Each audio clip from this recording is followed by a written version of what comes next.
నిన్ను ఒకరు తక్కువ చేసి మాట్లాడినా సరే నువ్వు మౌనంగానే ఉండు.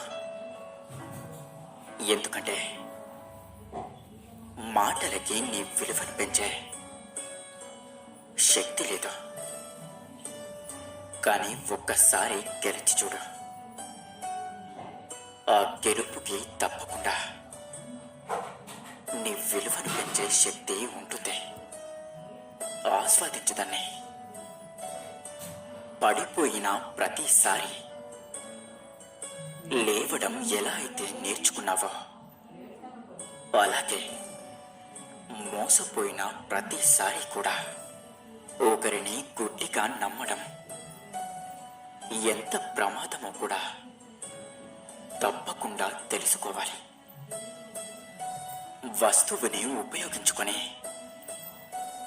పడేయడం తప్పు కాదు, కానీ మనుషులని వాడుకొని వదిలేయడం మాత్రం ఖచ్చితంగా తప్పే. వస్తువులకి భావాలు అలాగే భావోద్వేగాలు ఏమి ఉండవు, ఇంకా ప్రాణం కూడా ఉండదు. అయినా సరే మనం వస్తువులకే విలువిస్తుంటాం.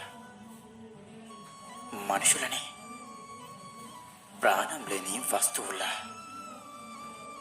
వాడుకొని వదిలేస్తూ ఉంటాం. ఇదే ఈ కాలంలో జరిగేదంతా కూడా ఇదే కదంటారా? ఎవరితో నాకేంటి, నా జీవితం మాత్రం బాగుంటే చాలు, నేను మాత్రమే బాగుంటే చాలు, ఎవరు ఏమైపోతే నాకేంటి అనుకునేవారికి భగవంతుడు తప్పకుండా ఎవరు లేకుండా చేస్తాడు. గుర్తుంచుకోండి. స్వార్థంగా ఆలోచించడం మానేయండి, అప్పుడు ఆనందంగా ఉంటారు. ఇక గౌరవం అనేది వ్యక్తులు ఇంకా వస్తువుల వల్ల లభించేది కాదు. గౌరవం లభించాలి అంటే అందుకు పరిస్థితులు అలాగే సందర్భాలు ముఖ్యం. ఇక ఈ సమయం అనేది ఉందే, ఇది మన చేతుల్లో ఏమాత్రం ఉండదు. మన చేతుల్లో ఉండేదే కేవలం స్థితి. మన స్థితి ఎలా ఉండాలి అనేది స్వయంగా మనమే నిర్ణయించవచ్చు. మనం ఏ స్థితిలో ఉన్నామో దానికి తగిన గౌరవమే మనకు లభిస్తుంది. ఇక మీరు గౌరవం పొందాలి అంటే అటువంటి పరిస్థితిలో ఉండండి. అర్థమైందనుకుంటా. మన పరిస్థితులు ఎంత చెడ్డగా ఉన్నా సరే మన ఆశయం ఇంకా మన లక్ష్యం ఎప్పటికీ కూడా గొప్పగానే ఉండాలి. జీవితంలో నిండిన జేబుని మోయడం కంటే ఖాళీ జేబుని మోస్తున్నప్పుడే భారం తెలుస్తుంది. అర్థమైందనుకుంటా. మౌనం మనకి సమాధానం ఇవ్వలేదు, కానీ ఆలోచించడానికి సమయాన్ని ఇస్తుంది.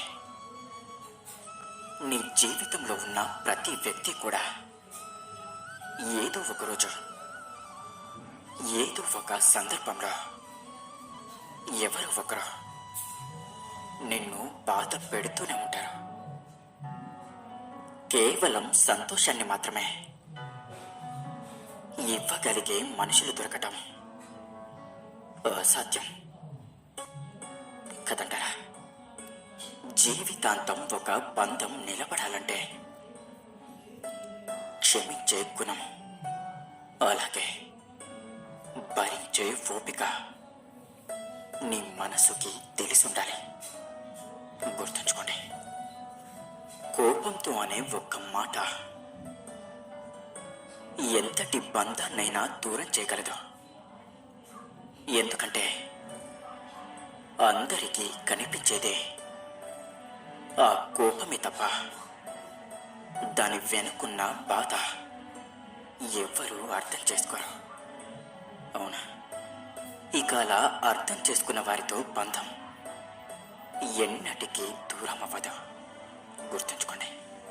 నిన్ను కాదు అనుకున్న వ్యక్తి కోసం నువ్వు ఎంత బాధపడినా కూడా చివరికి నీకు మిగిలేవే ఆలోచనలు, కన్నీళ్ళే తప్ప నీ జీవితం ఒక్క అడుగు కూడా ముందుకు సాగదా.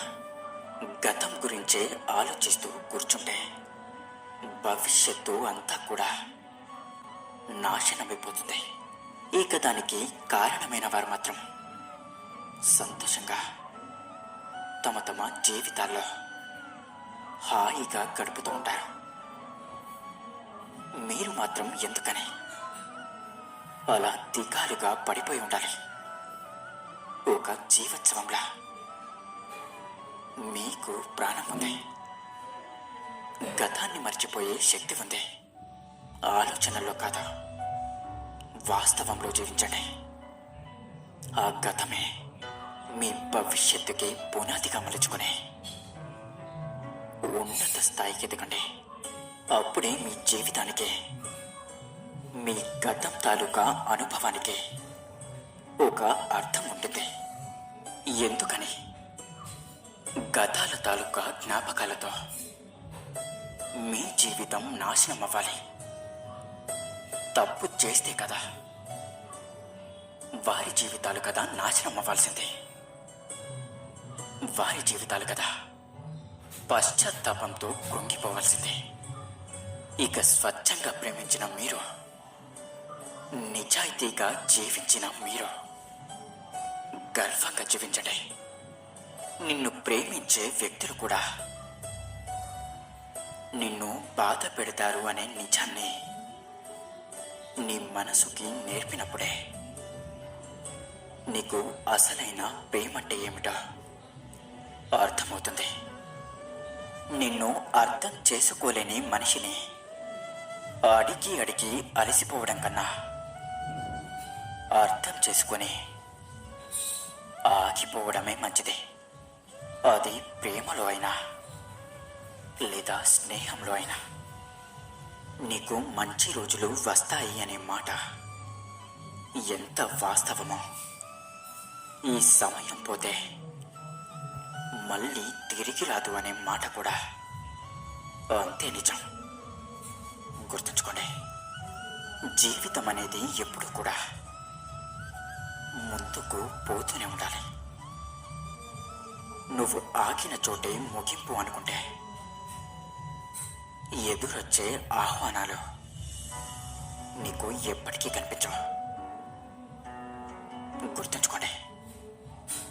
ఇక అందరూ నాతో పాటు ప్రేమతో ధ్యానించండి. Radha Krishna. Please subscribe my channel.